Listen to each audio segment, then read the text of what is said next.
Everybody, after a quick sound check, we're good to go. So welcome to our webinar. My name is Rafael and I have Victoria from Payability here with me today. We'll start by giving a short introduction about us, what we do, and then we'll dive into the interesting stuff. Let's start.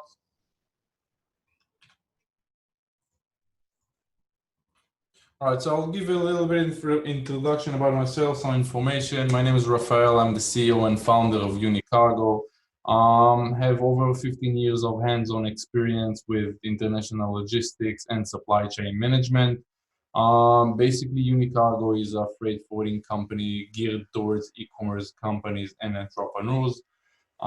We've been dealing with Amazon shipping since 2011, inbound and reverse logistics from Amazon. Today, we're a logistic consultant and content provider to over 10 Amazon courses around the world. And I have Victoria here with me today from Payability. I'll let her introduce herself, and she'll be giving sweet content as well. Hey, Vicky, let me unmute you. Can you hear me?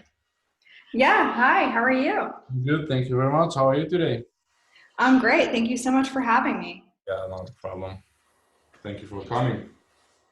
Right, let me go over to your slide. Here it is. So thank you so much for having me. I'm Vicki Sullivan, the marketing manager at Payability. We are a financing company exclusively for Amazon and e-commerce sellers. And if you read our weekly newsletters, I'm sure a lot of you do, I am the author of that. And since 2016, we've financed over $1.5 billion, yes, that's billion with a B, in daily payouts and growth capital to e-commerce sellers. And approvals based on account health and sales performance, not credit. So it's super easy. And we'll get to more of that later. Thanks again for having me. Thank you for coming. Wow, $1.5 billion. That's crazy. It's a nice amount. All right. I'll be starting with the content about mastering the last mile delivery, and then we'll have Victoria telling us more about Payability and how you as an Amazon seller and e-commerce business can earn from it.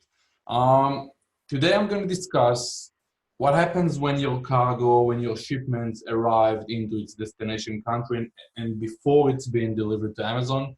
I know most of you here are selling on Amazon, and that's one of the less discussed topics. And we've been dealing with a lot of freight going in, over 1,000 shipments and 1,000 incoming shipments a month to Amazon facilities around the world. And the issues we're going to discuss here today is basically questions that we have from our clients on a daily basis, problems that we see on a daily basis from uneducated client. Now, remember that logistics is one of the most, it's almost not being discussed on, courses and academies that teach people how to sell on Amazon. And mistakes in international trade and shipping, when you do a mistake, it costs a lot of money. And, a lot of people learn by doing mistakes, and we're here trying to change that by just, giving content and knowledge about the whole thing.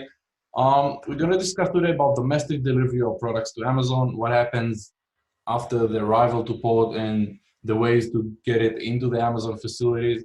We're going to discuss the ship from address and Amazon's algorithm. How much effect does the ship from address have, and how can you play with it in a legal way, not manipulating with shipment creation. We're going to discuss Amazon multi-destinations, why and how. Amazon, sometimes Amazon splits your shipments into 3 destinations. That happens mostly for new sellers. And it really sucks because it actually raises your freight cost a lot. So we're going to discuss how to deal with it and how to make the most out of that situation. We're going to discuss understanding costs involved with Amazon pickup services, Amazon contract carrier, because that's also a subject that we get a lot of questions about, and we thought we should give from our knowledge. And lastly, we're going to discuss about mistakes to avoid while planning your delivery. and those costly mistakes we're going to discuss, on the most common mistakes that we see on a daily basis. All right, let's start. So before we go into planning, let's first understand the terminology used by Amazon and what each option actually means. All right, so when you go and create a shipment, you'll have to choose, the first thing you'll have to choose after, inputting your SKU content and number of units and box configuration and everything, then Amazon will ask you, how are you going to ship that product? Are you going to ship it via SPD service, which is a small parcel delivery, or you're going to ship it as an LTL, less than truckload? What does it mean? SPD basically is saying that whenever it's basically your carrier or your forwarder, but whenever you're gonna ship or you're gonna deliver loose boxes into Amazon, that's when you gotta choose SPD. Loose boxes comes in on a form of courier companies: FedEx, UPS, TNT, DHL, USPS, and Sprinter trucks. Trucks are very small trucks that, that there's another option of using those small truck without scheduling an appointment. We're going to discuss appointment scheduling later. It can be international. All right, SPD can be shipped international via DHL Express. You ship from China via Express, or it can be domestic using FedEx Ground or UPS Ground. Those options basically says that the carrier will actually deliver boxes without any pallets. All right. These courier companies have special agreements with Amazon facilities for a straight delivery. All right. No waiting time, no queues. As long as they deliver boxes and not pallets, they can go in pretty fast. And it comes in very handy on some of the cases. And later on, we're going to discuss on what cases you're going to use it. All right.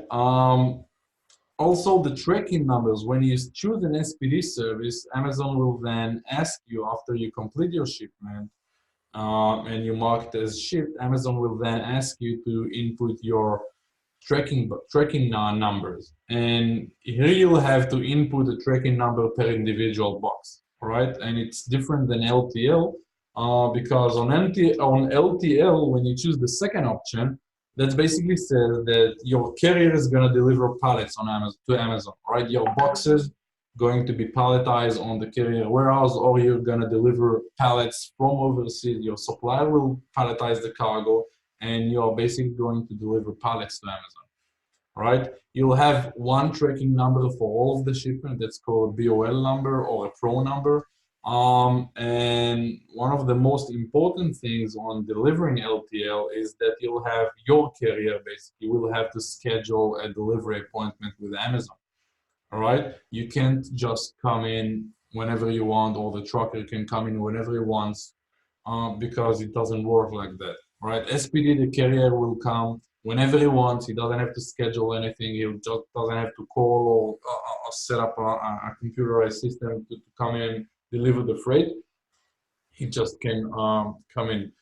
On the other end, the delivery appointments can be a bit tricky, especially in peak season. All right, scheduling an appointment is done via something they call a CARB system, Carrier Appointment Request Portal, or Carrier Central.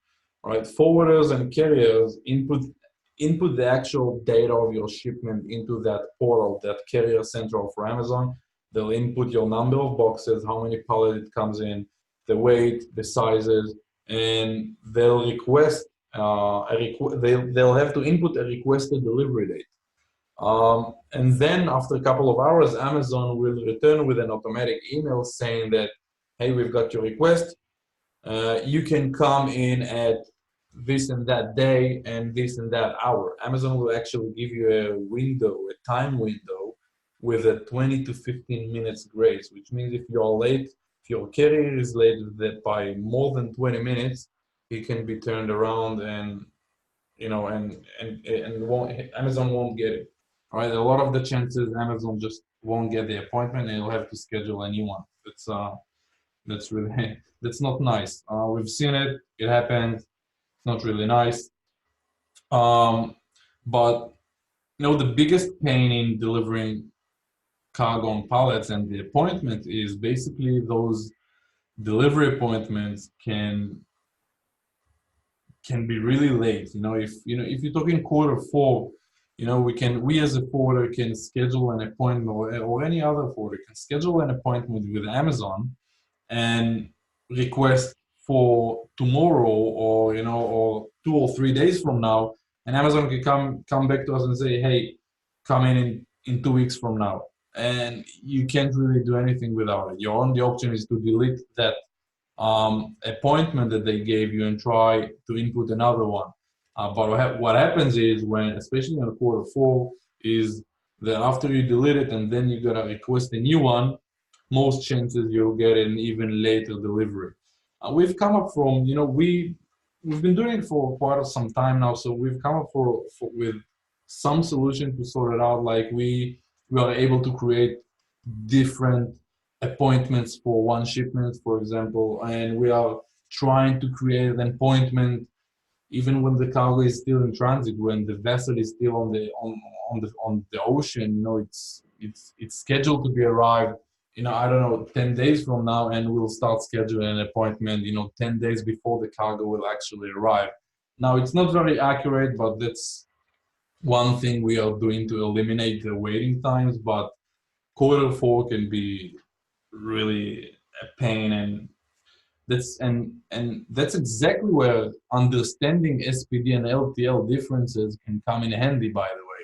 All right, we have a lot of instances where we have a big ocean freight coming and sits in our warehouse waiting for a delivery appointment, and then the seller is getting out of stock, running out of inventory, and he has to do something, and he can just create another smaller shipping plan with SPD, and then we can deliver it by FedEx ground and UPS ground, which doesn't require any appointment.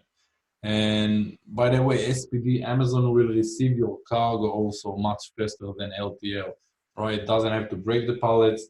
They have their internal system, and it's just much faster, right? Delivering by SPD. Why not using SPD all the time? Because it's much more expensive. Shipping by express, it will be much more expensive than shipping by pallets. All right.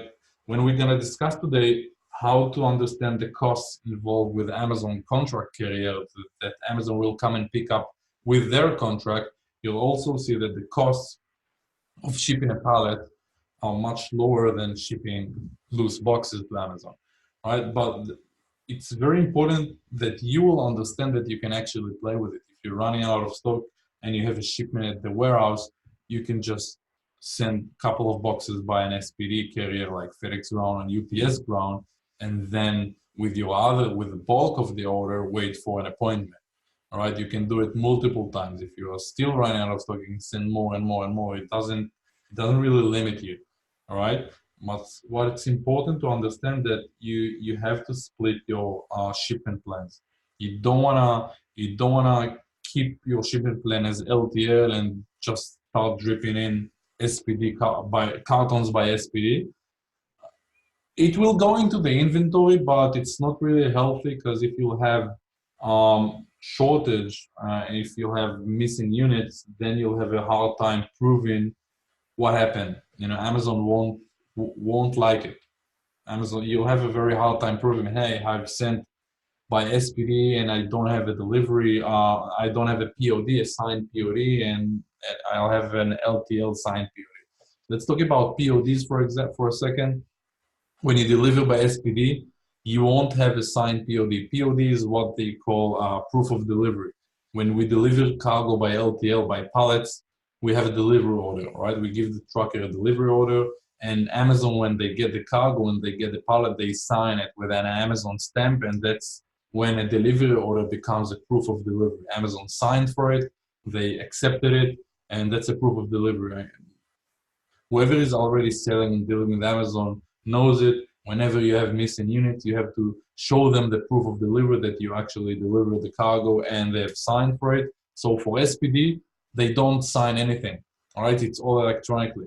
You'll have your tracking number or via the FedEx or UPS or DHL website or TNT website where it says the day of delivery, but nobody will actually sign it.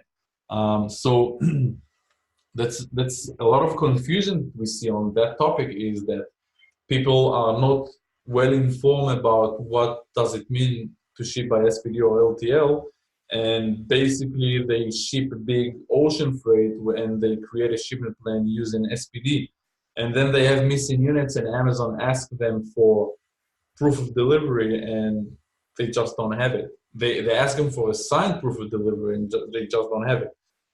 We had last week an instance when somebody shipped um, an express shipment, and he chose an LTL shipping type.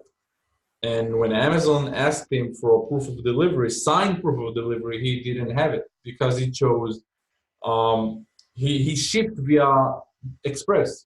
He was supposed to do an SPD, and then Amazon wouldn't request from him a signed POD. They would request a tracking number and the website. And we see that it's very hard to explain Amazon, what happens. You know how it is, Amazon, you gotta talk to somebody in India or in Philippines. I don't know. It's very hard to get them out of their ordinary rules and their guide. It's very, very hard. So it's very important that you understand what happens here and when you need to choose SPD and when you need to choose LTL when creating a shipment. This small mistake sometimes can cost a lot of money, and we see it. So you gotta make sure you understand the whole thing. All right, let's go over into some of onto this planning side. All right. Now, when shipping into Amazon, and creating your shipper plan, you have a selection. After you tell Amazon how are you going to ship the cargo with what's your shipping method, whether it's SPD and LTL, then you gotta tell Amazon who is your shipping carrier. Are you using Amazon contract? All right, or are you using your own? If you have your forwarder ship the whole way, door to door from your supplier, whether it's in China, India, doesn't matter. The country of origin doesn't really matter. If your forwarder does the whole thing door to door, you'll have to choose. I'd like you to use my own, the bottom option, and then when you click on the other carrier, you'll have a drop-down menu that you'll have to choose other as well. All right, because you won't really know what trucking company your carrier is going to use or your forwarder is going to use, when your cargo is still in China. So you just gotta choose other carrier and other. All right, and basically those two options basically says who's gonna pay for the shipping to Amazon. If you're gonna use Amazon partner carrier, all right, Amazon is gonna charge you for the last mile, for the delivery from your forwarder's warehouse to Amazon itself. And when you're gonna use, I'd like to use my own. Or when you're gonna choose other carrier, and basically Amazon won't charge you anything because you're using your own carrier, your own forwarders. All right, let's talk about the cons and pros of the whole thing. Well, using Amazon partnered carriers, Amazon contracts, basically, it is very cheap.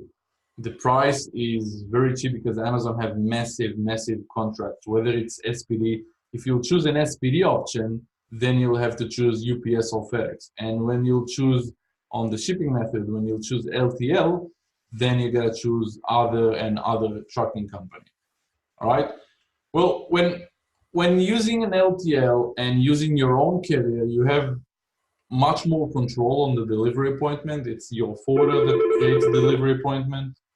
Just a second, just disable the phone.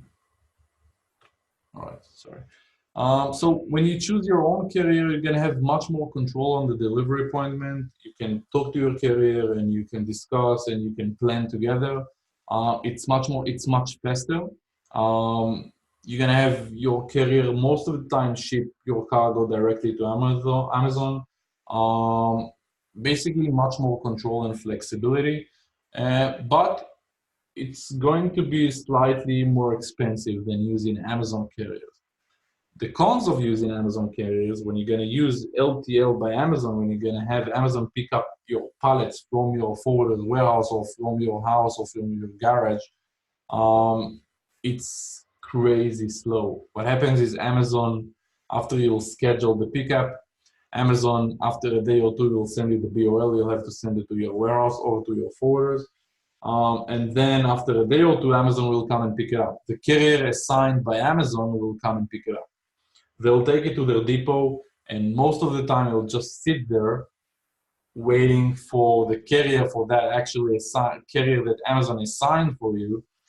The cargo will wait in a trailer until the carrier will collect more and more and more cargo that goes into the same destination, and only then they'll request an appointment by Amazon. After they'll fill up the trailer, they'll request an appointment with Amazon. We've seen it. It takes about 7 to 10, 14 days from the time it's been picked up until it's been delivered. It's very, very slow. Sometimes we've seen instances where it took more than 2 weeks. But again, there are some very good advantages for it, especially when you have a multi-destination, when Amazon splits your shipment. We're going to discuss it a bit later today. So basically, that's it. Amazon partner carrier versus your own carrier. Price is an advantage here. When you use Amazon carrier, it's going to be cheaper than your forwarders, definitely, because Amazon is Amazon. They have great, massive accounts and massive, massive volume. That's Amazon, so they can offer the clients, you know, a better rate. But you are limited with flexibility. You are dependent on Amazon. If something happens, you'll have to go through the official Amazon channels, and until you get an answer, you know how it works with Amazon. When you choose to use your own carrier, which means basically your forwarder will do the whole job, you have a direct line with your forwarder. You know, you have somebody that actually schedule the thing for you, plan with you. Communication is much easier. You can start splitting, like we've discussed before, some by SPD, so you'll have quick inventory, and some by LTL, you know, to save the cost. The flexibility is there, and that's why the prices are, that's why you pay a bit more. I guess you all have questions by now, so don't worry, just write it down. I'll leave some time at the end to ask questions, and me and Victoria will answer it. Let's go on to the next slide. All right, let's discuss on the ship from address. All right, the ship from address. Amazon Seller Central requires, when you create a shipment plan, they'll require a ship from address in order to generate a ship to address. All right, a ship to address is your assigned FBA warehouse. All right, we provide a ship from address because they are basically, it is the warehouse where the shipment will be prepared for Amazon and go out to Amazon. So you can play with the ship from address because it will actually affect your ship to address. All right, Amazon algorithm will nobody knows how it really works, but we see it happens when you change your ship from address, and your ship to address changes as well. Now, why it's important? Basically, your ship to address will affect your shipping cost because that's where you need to deliver your products. All right, LA port, for example, is the closest port from China. So naturally, fulfillment centers around California area would be much cheaper than fulfillment centers around Kansas or Dallas or obviously New Jersey. And on the contrary, New Jersey and New York port will be the closest port for cargo coming in from India or Europe. So naturally, fulfillment center around the East Coast, especially around New Jersey, will be much cheaper than Illinois or Kentucky or Dallas, and of course Los Angeles. So it's very important to understand what is your closest port of entry, and that will depend on your country of origin, where you manufacture your products. And from that, once you understand what is your closest entry port, you'll know what would be your best ship to address. And a lot of the time, changing the ship from address will change your designated Amazon FC, all right, fulfillment center. We know it works for some sellers. to use their forwarder warehouse in Los Angeles, all right, in California area, you can just ask your forwarder, or you know what, you can even Google it. Google a warehouse in Los Angeles and use the ship from, if you don't already have a forwarder, or you don't wanna, you just wanna test things out. That's not a shipment manipulation. If you're asking yourself how legal it is, that's not a shipment manipulation, because you don't actually create a shipment. All right, you don't really approve a shipment. You can see the little red mark here. You can ship your ship from address very easily. You can play with it, and we know that some sellers really sit on it, you know, a couple of hours and play with it, give it a rest for a couple of hours, come back playing with it, because it really affects your shipping costs. And everybody likes to save costs, obviously. And that's one of the things a lot of sellers are doing. Um, Using, and again, if you want to have a warehouse around New Jersey area, you'll ship to your Amazon designated area, you'll have to input a ship from a New Jersey, all right? So you'll have to ask your forwarder for his New Jersey location. Now, it's very important to know that it doesn't always work, all right? Amazon constantly changes its algorithm and the way they select a designated Amazon warehouse for you. So it doesn't always work. It's kind of a hack, all right? I would really recommend trying it, because if it will work for you, it can save literally thousands of dollars, especially if you're shipping big volumes. All right, if you're shipping a big shipment, if you're shipping a full container load, it can easily be $2,500 difference, you know, by shipping a container to Amazon in Moreno Valley, for example, in California, then shipping that same container to Dallas in Texas. All right, so that's a small tip that can save a lot of money. It's pretty much legal. You can use it, you can change it, but you must understand that the algorithm is keep on changing. Amazon is always changing, and nobody really knows how it actually works. But from trial and error, we've seen kind of a reverse engineering. We know and seen that the ship from address actually changes your designated warehouse. All right, so it's definitely worth a shot. Okay, that's about the ship from address. Go on to the next one. Amazon multi-destinations, why and how? If you've been dealing with Amazon, I guess you've seen it. Amazon sometimes may split your shipment into 3 different destinations. You can create a shipment for 1,000 units, and they'll have you send 300 units to California, 400 units to Texas, to Dallas, Texas, and the rest of the units can go to New Jersey. They usually distribute you to a West Coast facility, Midwest facility, and East Coast facility. Why do they do that? Basically, think about it, that Amazon has to deliver to their end user, to the actual client who logs into Amazon and buys stuff. All right, they actually need to deliver it very fast. And if he's a Prime member, they need to deliver it in less than 48 hours. Now think about it. If you have all of your products sitting in an Amazon warehouse in California, and somebody from New Jersey orders a product, then Amazon have to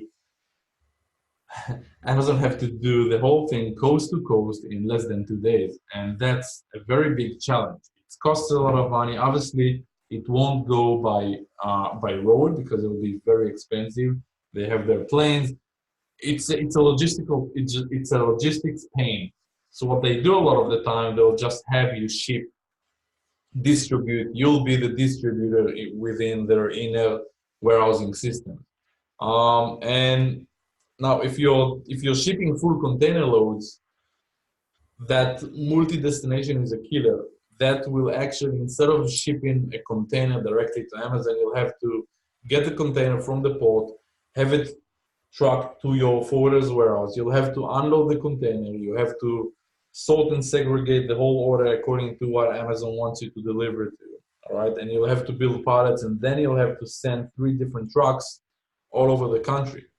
Even if you don't have a full container load, even if you have 1,000 units, still you'll have to actually send 3 different shipments instead of one. All right, the costs are crazy high compared to a shipment to one location. All right, now that's for the why, and now let's talk about what can you do with it. What can you do with it? Basically, there is 3 options, 3 ways to deliver a multi-destination shipment. All right. First option is IPS, inventory placement service. Inventory placement service, you can find it on your shipping options when creating a shipping plan. It basically says that if you tick it, it says that Amazon will actually consolidate those 3 locations into one location, all right, and they will charge you for it. They'll charge you for them to distribute it for you, and the charge will vary according to your shipping site. And those charges can be very expensive. All right, if you have an oversized unit, it can go up to $3 and $4 and $5 per unit.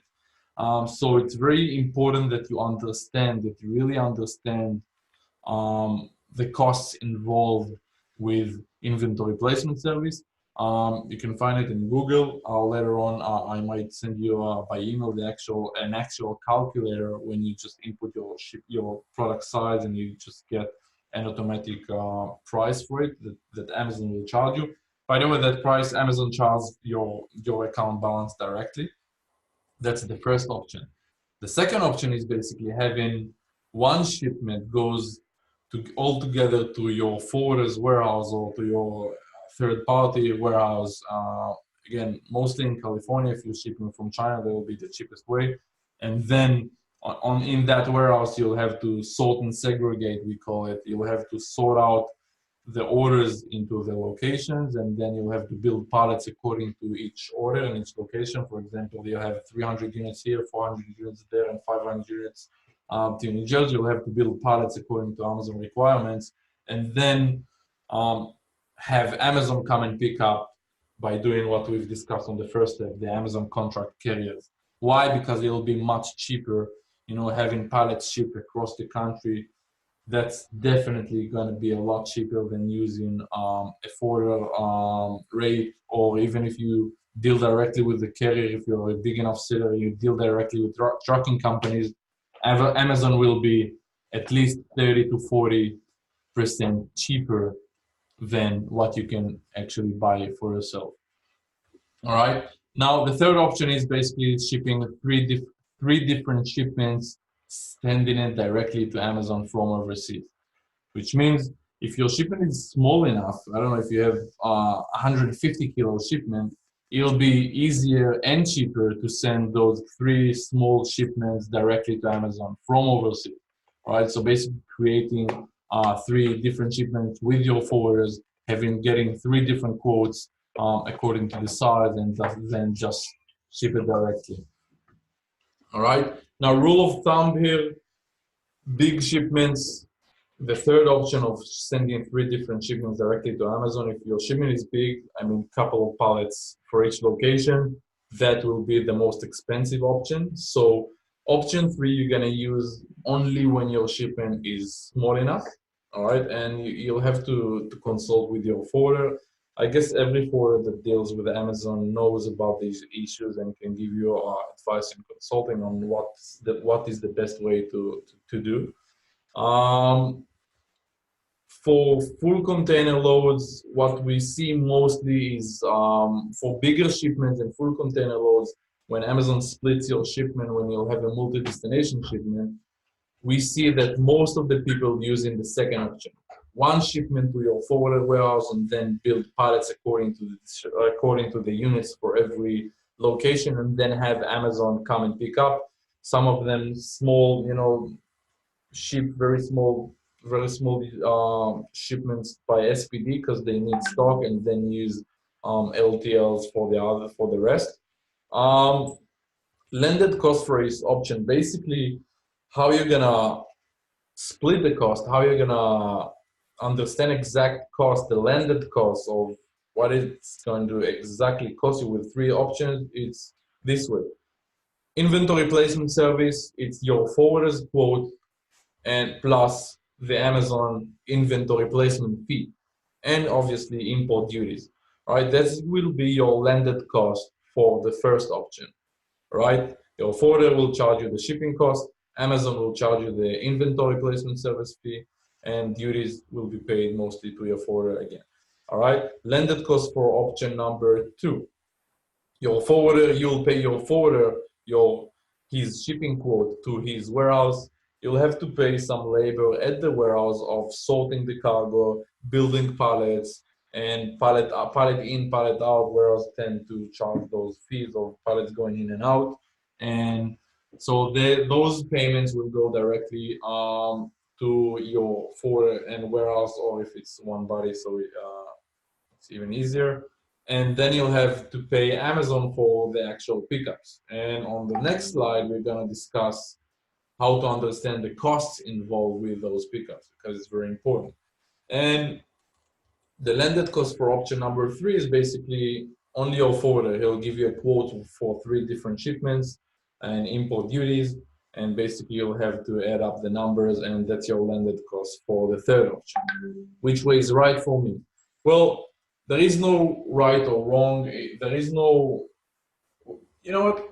The rule of thumbs is if the shipment is very big, like 10, 15 pallets and more, and you'll have a multi-destination, rule of thumb is most of the time, option number 2 will be the best option for you. One shipment to a warehouse, and then have Amazon pick up all of the cargo from that location. All right. If it's a very small and light product, inventory placement service fee is definitely an option. You just have to understand the exact cost involved with the IPS, with the placement service fee paid to Amazon. Right. And if it's a very small shipment, 3 different shipments sent directly to Amazon would be your best option there. But again, I would really recommend to just, ring to your forwarder, take the phone, call them, tell them the situation. They'll have much more knowledge and experience regarding your situation. They'll see the volume, they'll see exactly how many units and how Amazon wants you to distribute them, and they'll give you the best advice most of the time. All right. Let's go on, guys. Just remember, if you have any questions, just write it down. I'll give a couple of minutes when we're gonna answer some questions. Next one, understanding real costs for Amazon pickup services. SPD, when you choose an SPD and when you want Amazon to pick up your products from your warehouse, from your house, from your forwarder's warehouse using an SPD. Remember, SPD, that's FedEx ground and UPS ground, goes in very fast, no delivery appointment. The costs are pretty easy to understand. You input your content, you import your shipment data on your shipment creation. You just choose, I'm shipping via SPD, I'm using Amazon partnered carrier, then you choose FedEx or UPS, and then you'll have a screen showing you exactly the costs Amazon gonna charge you for that delivery to Amazon. You can either approve it or you can decline it and change the way you're gonna ship it. But basically, it's pretty straightforward. You're gonna see the cost. Rule of thumb here: coast to coast, Amazon is gonna charge you about $1, $1.5, no, $1.1 from coast to coast per kilo, of course, per volumetric kilo. That's roughly a rule of thumb. What's Amazon gonna charge you from coast to coast? Obviously, if it's, we call it zone 2, if it's a local delivery, from Los Angeles area to Moreno Valley, which is, I don't know, 40 minutes drive, it's gonna be about 20 to 30 cents a kilo. All right, that's what Amazon is gonna charge you roughly. Again, if you want the exact number, you create your shipment plan, you input all your data, you choose SPD and Amazon pickup services, and then you'll see the exact cost. LTL, the second option, that's the trickiest. That's the trickiest option, because in order to see how much Amazon will actually charge you for those pallet distribution from your warehouse, you'll have to input those pallet information in, right? You'll have to say to Amazon, what is the height of your pallet? What is the weight of your pallet? How many pallets are you shipping? Is it stackable or not? But most of the time when you're gonna ship, let's discuss China or India, 95% of sellers ship in loose boxes. All right, so you wouldn't have that information until it arrives to the destination, to the warehouse, and they'll build the pallets. And that's tricky because you want to understand your costs before you approve a shipment. Before you do anything, you want to know exactly how much it's going to cost you, right?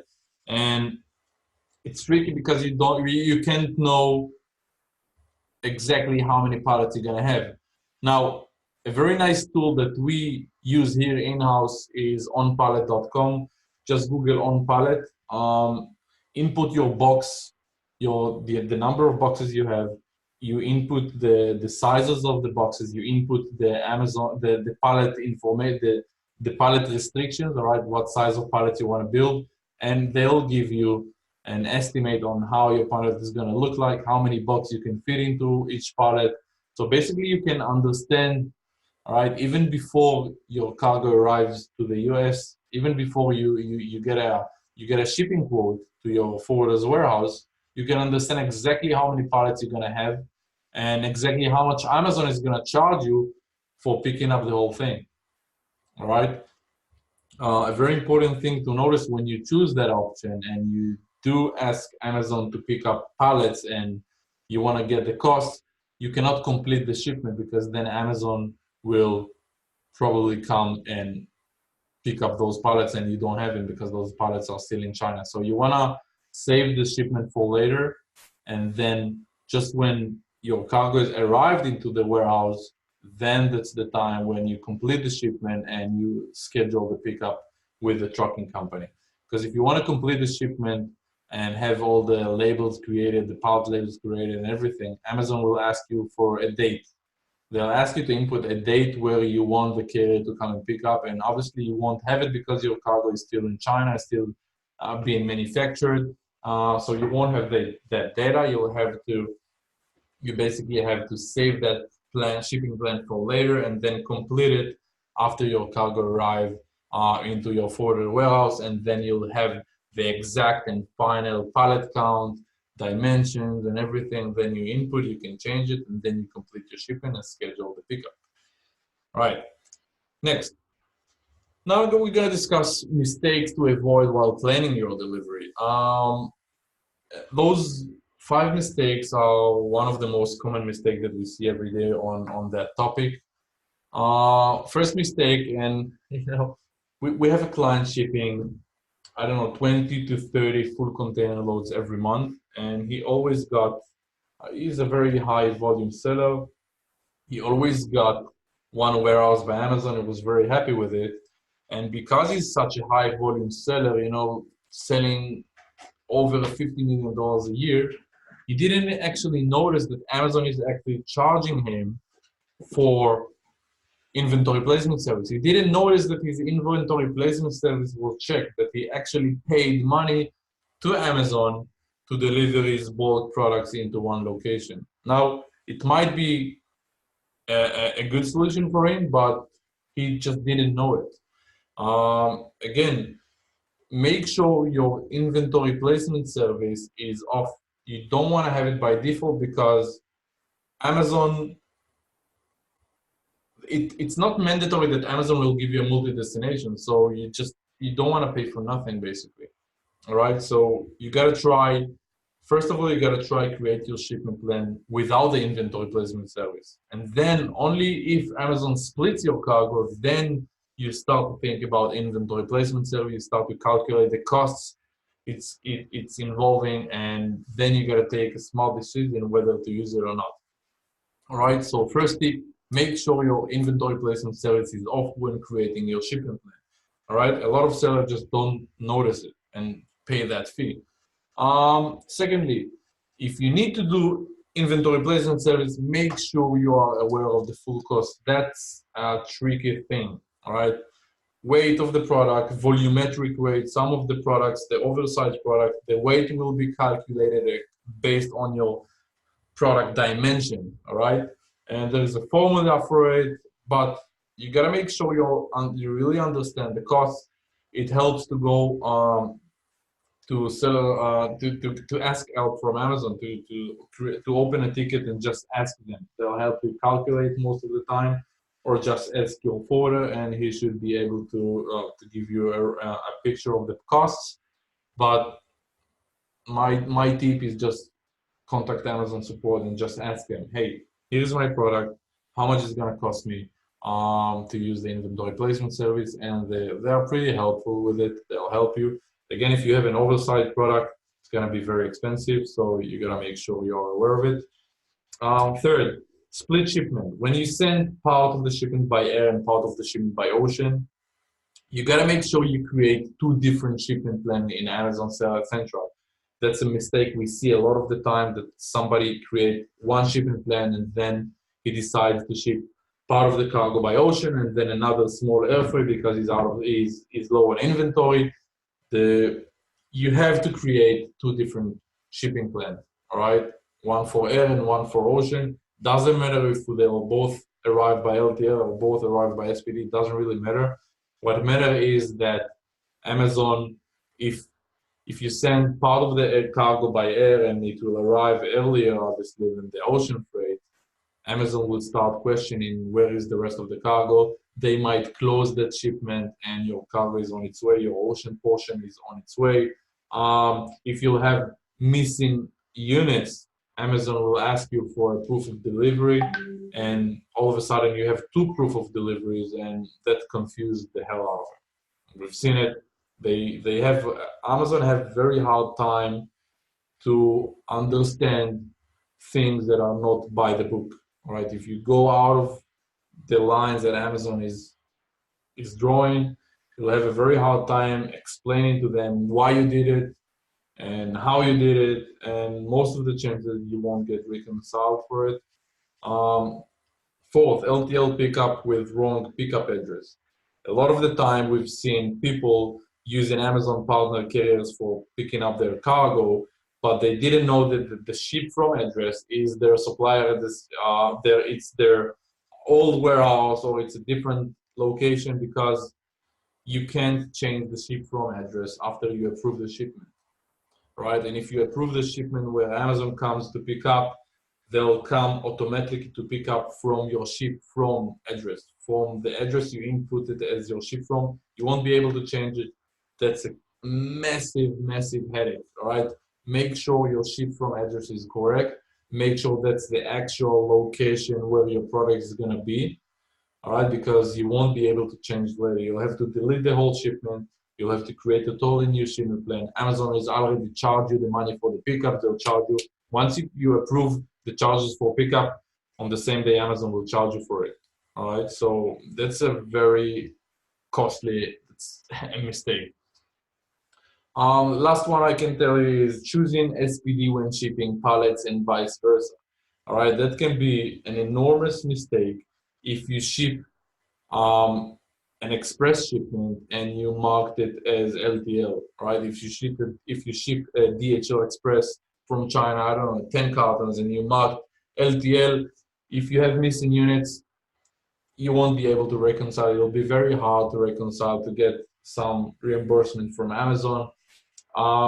If your shipment is lost, we've seen it also. If your shipment is lost and you don't have a signed proof of delivery, that Amazon has actually put a stamp on your proof of delivery on your delivery order, and you ship via SPD, Amazon won't know how to deal with you. And we have a case just like that right now, where we are trying to explain Amazon just a headache. So make sure you understand exactly how your freight is going to be delivered into Amazon. All right, ask your forwarder, make sure you understand, and then create your shipment plan. All right, I'll let Vicky now go on and to help out with payability. That's a very interesting thing. Vicky, go ahead. Let me see if she's muted and help her unmute. Da, da, da, da. Let's see, participants.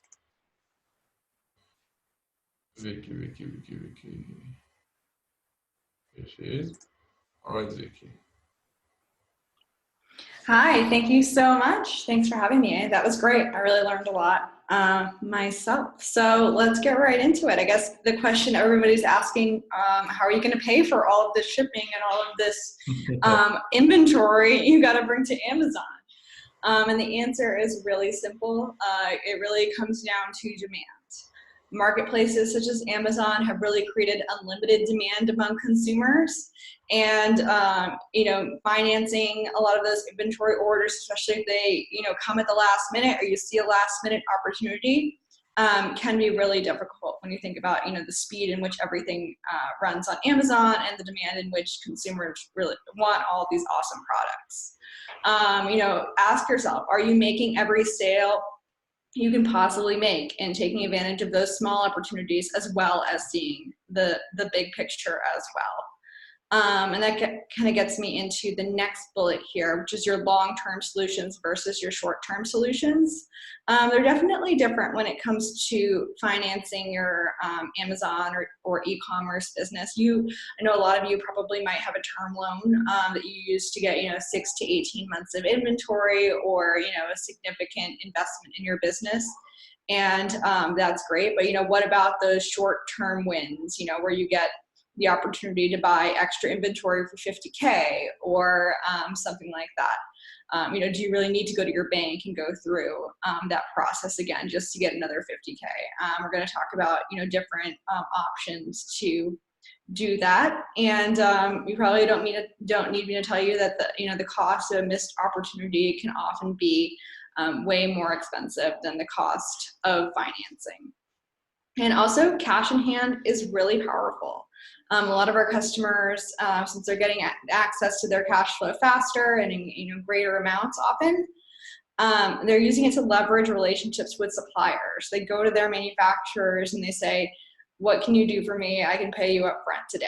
And I know that kind of goes against what you would think. So pay, if they ask for 30-day terms, definitely wait 30 days, but this can really help you build a relationship with your supplier and get discounts and free shipping as well on inventory. Also, bulk orders.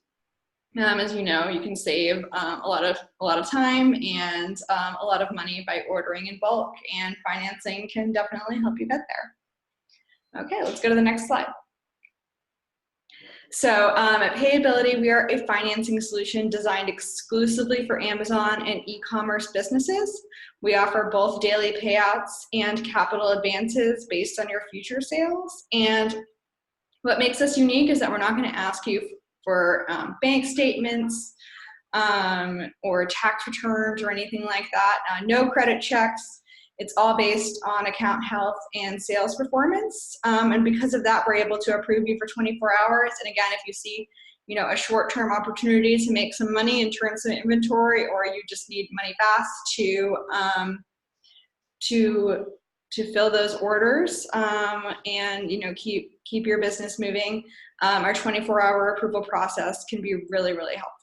And we're also a multi-channel financing solution. We're available on Amazon.com, on the Walmart Marketplace, Jet, Top Hatter, Newegg, Etsy, Shopify, and we're constantly looking to add more marketplaces.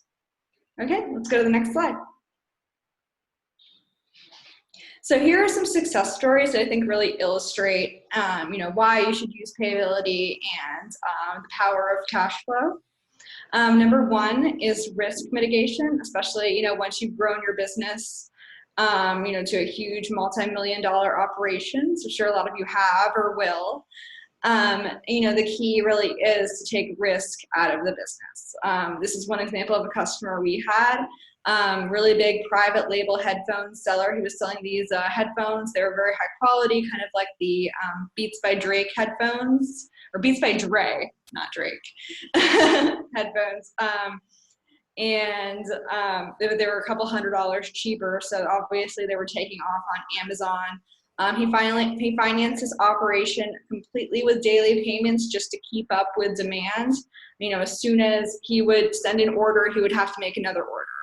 So the payouts really helped him scale his business. And you know, as you guys also know, Amazon can do literally anything. Your supplier can do literally anything, and that's exactly what happened here. His manufacturer over in China started competing against him and seeing how much he was selling of these headphones.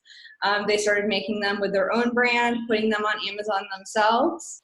And he did eventually have to stop selling that product. But instead, he walked away with $1 million in the bank instead of owing $1 million to the bank. So that's a great way. He took risk out of his business and still grew a lot. Another one is convenience. You know, having cash on hand can be really powerful and allow you to focus on other areas of your business, like shipping. And one of our biggest clients, Affordable Allergy Test, they sell allergy tests for pets and people that you can do at home. And they're able to pay their suppliers the drop of a hat or order more boxes and shipping supplies when they need, just as soon as they need to, without having to think about it through daily payments. So that adds a lot of convenience to their business and takes the stress out of a lot of what they do. And number 3 is speed. You know, there are tons of chances to get, you know, small wins on top of big wins and really scale your business quickly, and, you know, cut out the competition that way. We had a boating accessory seller. He needed $15K by tomorrow in order to buy excess inventory from his supplier. We were able to get him in advance in 24 hours of next month's sales. And he went the next day, bought the inventory, and listed it on the Walmart marketplace for over 100K. So let's go to the next slide. So if you're looking to get started, the link here is go.payability.com/Unicargo. I will also share this in the chat before we sign off.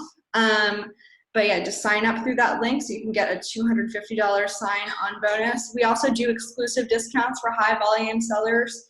So if you're doing over 100K a month, we can definitely be flexible with you in terms of rates for both instant access and instant advance.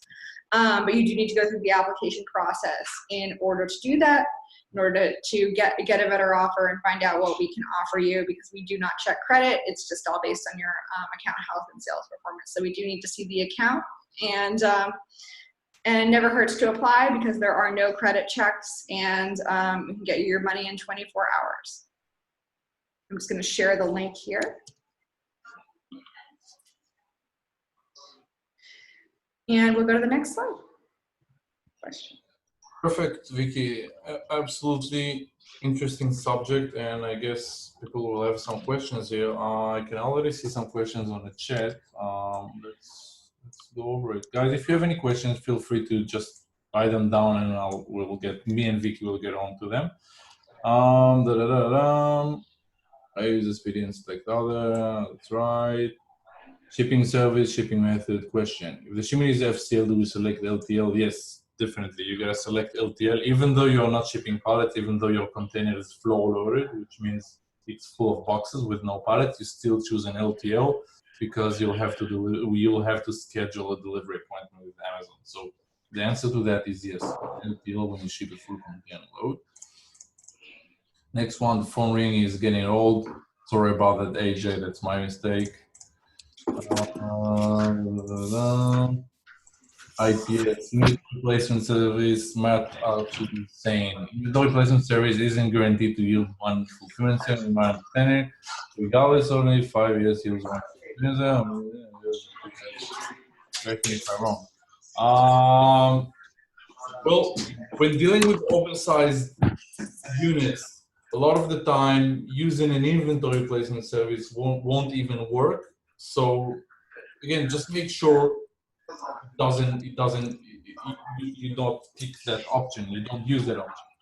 A lot of the time, oversized units, yes, our inventory placement service won't even work. Even if you'll pick it, it'll still give you a multi-destination warehouse. So again, make sure you understand your product.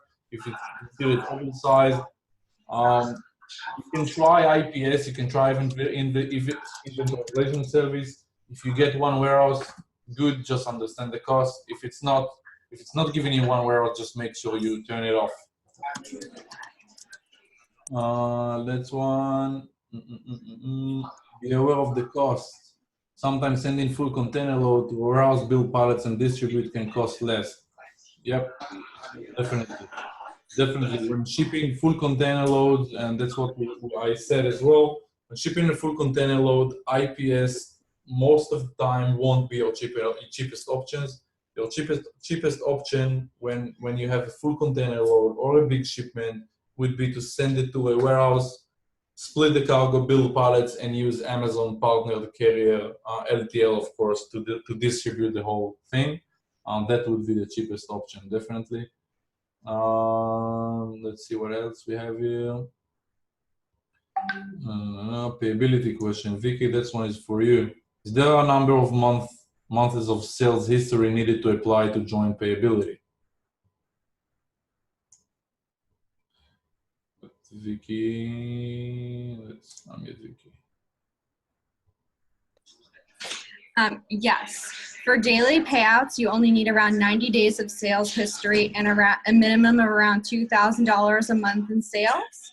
And for instant advance, where we give you up to a month's worth of payouts in one lump sum, you need around 7 months of sales history and around $5,000 a month in sales. All right, that's not too bad. Alon is saying, how do I know if Amazon used IPS for my shipment? Well, you got if you've already shipped that product, you're gonna see it on your bill. But if you're creating your shipping plan, make sure you go into your shipment settings, and it should be there. All right, inventory placement service. Make sure it's not marked as default.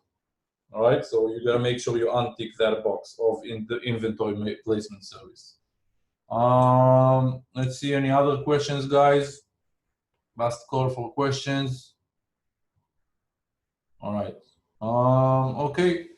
Thank you very much for joining us today. I hope you got some good value from our webinar. Payability, Vicky, thank you very much for joining us. It was a pleasure. See you all. Thank you. Bye bye, guys.